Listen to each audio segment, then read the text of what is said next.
Well, thank you for sharing that, Dr. Bill. And so obviously you're keeping up with the best practices and the most recent scientific research.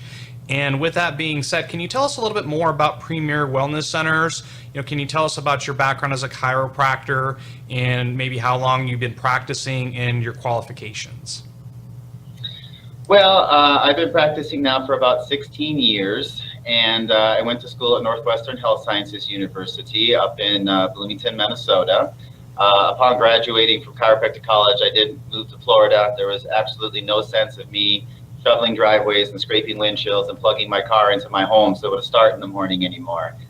So when I came down here, I started as an associate physician down in Fort Lauderdale. I worked there for around 8 years.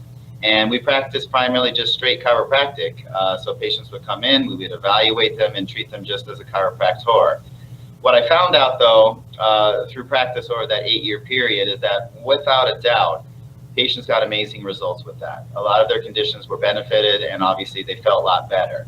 But I knew that there was other things that would benefit patients and get them better results in less time if we combined them together. So in 2008, I formed the Premier Wellness Centers up in Port St. Lucie, Florida. I brought on an acupuncturist. I brought on a massage therapist. I brought on physical therapists and physical therapy assistants. And I've also recently brought on a registered dietitian.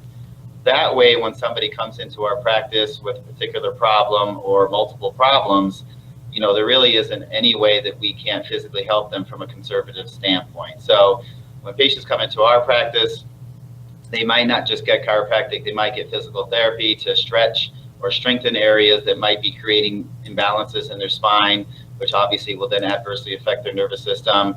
Or if there are situations where we can't help them from a chiropractic standpoint, we have other options for that patient in order to get them well.